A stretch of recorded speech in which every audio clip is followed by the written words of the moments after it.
Aqui vemos um pescador experiente partindo para mais uma de suas jornadas ao mar. Ele está tranquilo lançando sua rede do barco para pegar todos os peixes que conseguir. Afinal, é um recurso abundante e ele pode vender e entupir o bolso de dinheiro para comprar coisas que talvez ele não precise. Só que dessa vez ele percebe que algo está errado.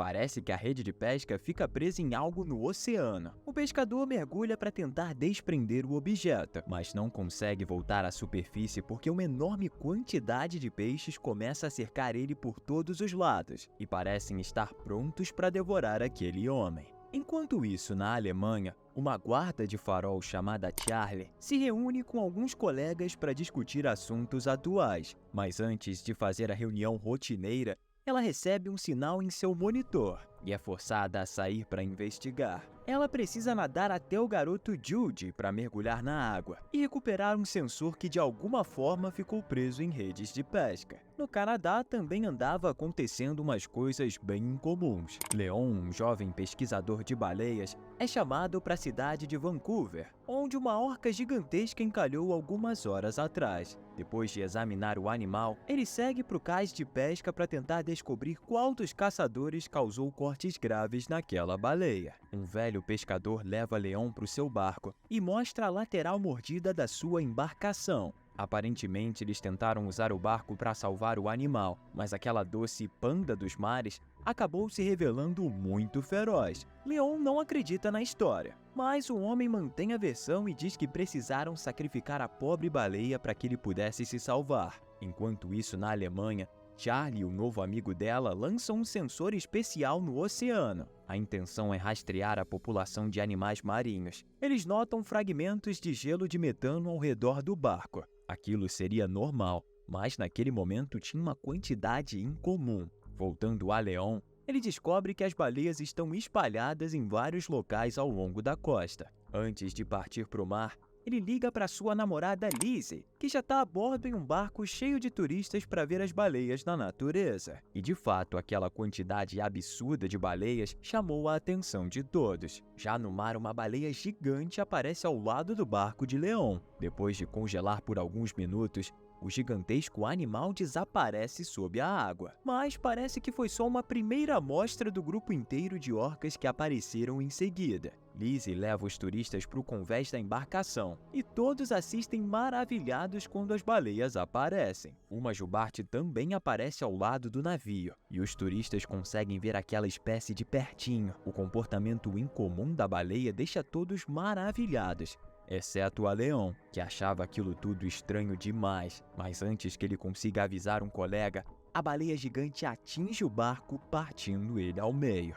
Leon, desesperado, tenta salvar aqueles que sobreviveram ao impacto, mas agora um grupo de orcas está cercando os turistas e ameaçando a segurança de todos. Leon, infelizmente, não consegue salvar a sua namorada Lizzie. Agora estamos em um restaurante francês. Depois de comprar frutos do mar frescos no mercado, o chefe planeja preparar lagostas, mas ao manusear uma delas, uma substância gosmenta espirra bem na cara dele. Depois de limpar o rosto, o chefe continua trabalhando como se nada tivesse acontecendo. Mas à medida em que o tempo passa, tanto ele quanto os outros dois cozinheiros que tiveram contato com as lagostas começam a se sentir mal. Para o chefe, o líquido foi fatal. Naquela mesma noite, ele falece. Os outros dois cozinheiros são levados às pressas para o hospital e ficam em um dilema: aguardar o resultado dos exames ou aguardar o próprio fim. Mas não pensa que acabou por aí. Não mesmo. Um navio norueguês em alto mar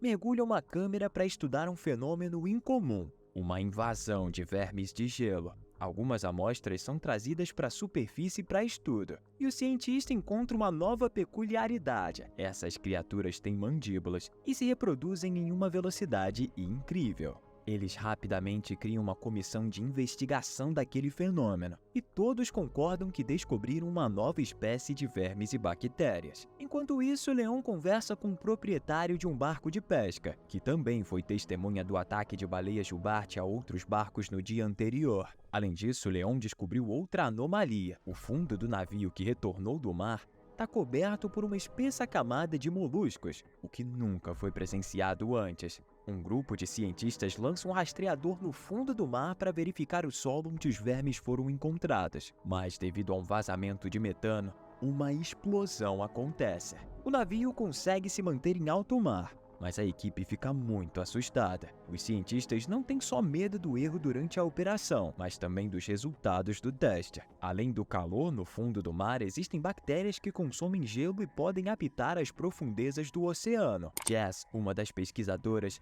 grava uma mensagem em vídeo para Charlie quando algo estranho acontece de repente. Leituras alarmantes aparecem nos monitores. A água abaixo do navio começa a ferver e alguma coisa puxa eles para as profundezas. Enquanto toda essa loucura acontece, na cidade de Veneza, um jovem apaixonado lê poesia para sua amada em uma ponte. Mas de repente o livro cai de suas mãos e afunda em uma das ruas inundadas por água. Os pombinhos imediatamente esquecem o livro de poesia, mas percebem que milhares de águas-vivas gigantes surgem na superfície. Estranhamente, esses animais vivem em oceanos, mas por alguma razão estão nos canais de água doce da cidade. Finalmente, a autópsia do chefe do restaurante francês revela uma nova variante de bactérias, que se alimentam de células sanguíneas. Também é possível perceber que várias pessoas que visitaram o restaurante e comeram as lagostas também tiveram o mesmo fim trágico. Leon pede permissão para realizar uma autópsia na baleia encalhada na costa e descobrir como a poluição afeta elas, e se isso pode estar relacionado às mudanças no comportamento desses gigantes. Não existe nada dentro da baleia que possa assustar os especialistas, mas Leon encontra uma substância desconhecida na massa cerebral daquele bicho gigante e envia para análise. Outra vítima da infecção aparece: um jovem de um lava-jato. Os cientistas concluíram que as bactérias se espalharam a partir do restaurante francês, depois que os trabalhadores de lá lavaram os restos infectados. Daí em diante, todo o sistema de abastecimento de água foi comprometido. Leon é informado de novos casos de ataques de baleias. Olhando para o mapa, o rapaz encontra um padrão. Todas as mudanças ocorrem com as baleias durante a migração. Para verificar as suas suspeitas, o rapaz navega até o local onde as baleias descansam durante o sono. O mergulho quase termina em tragédia, mas Leon consegue instalar uma câmera em uma das baleias e sair. Enquanto isso, o Dr. Sigurd descobre que os japoneses também encontraram os vermes, mas não reportaram para as organizações mundiais. Ficaram caladinhos como se nada tivesse acontecendo. As gravações das câmeras que Leon conseguiu fazer a partir das baleias são verificadas em 2 laboratórios de uma vez só. As imagens mostram que o grupo de baleias desceu até o fundo do oceano, onde foram recebidas por algo estranho que brilha. Longe dos eventos, ocorre um novo incidente na costa. Centenas de caranguejos saem para as ruas de uma pequena vila. Outra filmagem do fundo do mar finalmente revela o mistério. Uma das empresas de petróleo e gás estava perfurando o gelo em um lugar proibido e danificou o leito do mar por vários quilômetros. Leon então decide se infiltrar em um cerco para chegar à área do porto e coletar mais alguns moluscos para análise a partir do navio, mas a ação falhou.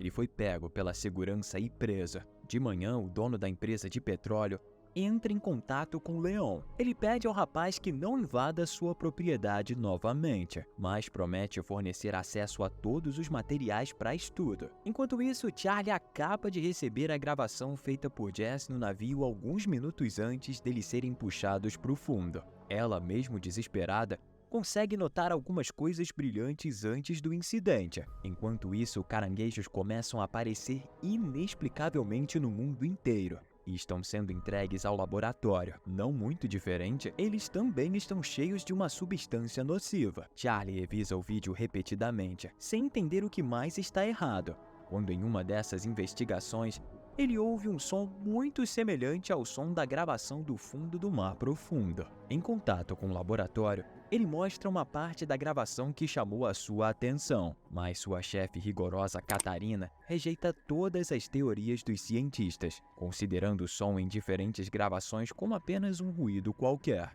Ela ordena que Charlie conclua o trabalho e pare de perder tempo com teorias da conspiração, mas ela disse sem pensar, depois de refletir com a razão e não com a emoção de ser uma chefe, Ela cuidadosamente analisa as palavras de Charlie e decide testar essa hipótese. O helicóptero com um grupo de cientistas e um dispositivo de água profunda chega à ilha. Sigur o entrega a Charlie, mas ao mesmo tempo mensagens de emergência chegam aos cientistas no continente. Eles só conseguem alcançar Sigur e informá-lo de que um tsunami terrível está se aproximando da costa. Aqueles que veem com seus próprios olhos percebem que não existe chance de sobrevivência. Sigur consegue avisar Charlie e eles partem. Na conferência, os cientistas apresentam sua teoria ao público, convencendo o governo de que os habitantes marinhos infectados por bactérias estão atacando humanos intencionalmente. Eles dão até um nome à nova inteligência: ER. No entanto, essa versão só provoca a ironia das autoridades de alto escalão, que também sugerem encontrar soluções mais científicas para o problema do que negociar com uma inteligência desconhecida. A astrofísica Samantha Groove vem em auxílio aos cientistas. Ao contrário dos políticos, ela estudou cuidadosamente o relatório e concorda que o som estranho em diferentes gravações tem todas as características de uma linguagem de um mundo desconhecido. Além disso, sua equipe conseguiu capturar o mesmo sinal vindo da Antártica. Outra pessoa influente, o japonês Mifuno, também acredita na teoria de Sigur e concorda em financiar sua empreitada, com a esperança de que isso ajude a salvar o mundo. Sigur reúne a equipe e informa o início da missão. Ele sugere que todos pensem com cuidado e avaliem os riscos, e aqueles dispostos a ir até o fim aguardarão uma expedição ao Ártico em 48 horas. Os cientistas vão para casa para se despedirem de seus entes queridos. Os parentes de muitos, ao descobrirem que aquela pode ser uma missão de ida, mas sem volta, tentam convencer eles a ficar. Mesmo assim, todos eles estão dispostos a se arriscar em nome da humanidade. De acordo com os cálculos dos cientistas, a maior concentração de bactérias inteligentes está localizada em um dos vales da Antártica, onde elas poderiam ter vivido por milhões de anos. Antes, a empresa está se preparando para estabelecer contato, e todos estão desempenhando seu papel enquanto dão entrevistas a um jovem jornalista. Finalmente, o equipamento desse navio começa a zumbir com interferências, e os cientistas se preparam para capturar um sinal do organismo misterioso. Um assistente se senta ao lado de Leon na mesa e confessa a ele que nunca teria acreditado em sua teoria se não fosse por seu chefe, que provou ao longo de muitos anos que sua intuição nunca falha. Samantha está elaborando um plano. Ela pretende adicionar um som de grito de criança humana ao sinal de áudio do organismo e devolver a gravação à inteligência para mostrar que estão prontos para se comunicar. Charlie pede a um colega que a leve com ele na cápsula de mergulho até o fundo. O navio lança âncora e os cientistas começam a transmitir a mensagem sonora. Enquanto isso, o casal corajoso entra na cápsula e se prepara para mergulhar na profundidade. Toda a equipe aguarda ansiosamente qualquer reação, e finalmente um movimento aparece no radar, e os sensores captam um sinal sonoro. A equipe da cápsula tenta entrar em contato com o capitão para relatar que os ventiladores estão com defeito e estão ficando sem oxigênio, mas a comunicação não está funcionando. O piloto-chefe Luther está pronto para retornar, mas Charlie percebe um movimento e desliga as luzes, esperando para ver o que acontece a seguir. No navio, eles também notaram algo se aproximando. Sigur insiste que o capitão traga a cápsula de volta para o navio. O capitão finalmente decide que não quer arriscar mais e traz eles de volta ao navio. Uma escotilha se abre para receber a cápsula em um compartimento especial. Charlie nota um estranho brilho aparecendo ao seu redor naquele momento, mas ela não conta a ninguém sobre isso. Enquanto isso, Samantha relata que eles conseguiram estabelecer contato. O sinal sonoro voltou e o choro de uma criança foi alterado como um sinal de que as bactérias entenderam a mensagem dos humanos.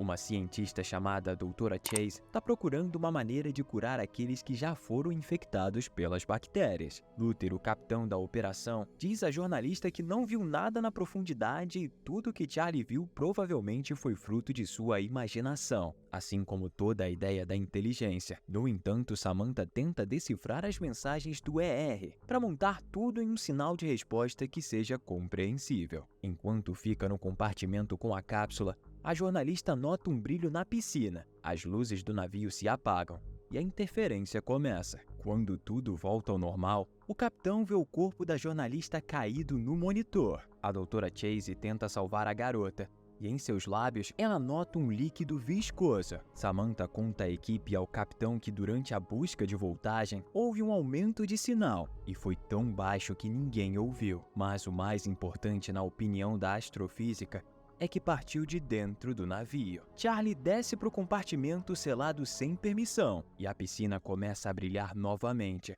criando formas incomuns com a luz. Nesse momento, Samantha recebe uma mensagem de resposta da entidade, que também contém uma imagem. O helicóptero do Sr. Mifuno pousa no navio, porque ele quer estar presente na abertura. Sigur mostra a ele a gravação das câmeras da piscina e a imagem enviada em resposta à mensagem de Samantha. De acordo com ela, eles têm uma imagem do superoceano que cercava um supercontinente há milhões de anos. De acordo com os cientistas, o ER lembrou de que eles estão e estarão na Terra há muito mais tempo do que os humanos. E tudo o que eles querem é que os oceanos sejam deixados em paz e não destruídos. Mas existem boas notícias. Uma vez que a entidade está respondendo às mensagens, a equipe tem a chance de negociar e chegar a um ponto de acordo. Enquanto isso, Chase elabora um medicamento que pode destruir as bactérias que consomem células sanguíneas. Essa notícia cria desacordo dentro da equipe. Mifuno planeja testar a substância na piscina e, se funcionar, destruir completamente o ER. Sigur discorda disso, pelo menos até confirmarem que não podem negociar com o ER. Chase tenta encontrar um meio termo e sugere experimentar o medicamento na piscina, mas não se apressar em lançar no oceano aberto. Todos se reúnem para assistir ao experimento. Chase lança o medicamento na água que imediatamente começa a subir, emitindo um grito terrível que quebra o vidro. O capitão é informado de que nada está funcionando no navio e eles estão simplesmente à deriva nas águas da Antártica. Mas o navio está cercado por icebergs. A embarcação colide com um deles, mas inesperadamente um brilho azul leva o navio para algum outro lugar. O capitão ordena que os motores sejam ligados para se libertar do controle da Terra. Ele também não entende porque eles não derramam todo o medicamento que tem a bordo na água, mas Sigur tenta explicar ao capitão que tudo o que aconteceu agora é o preço por seu experimento descuidado na piscina. E ninguém no mundo fabricaria o suficiente da substância para destruir a Terra.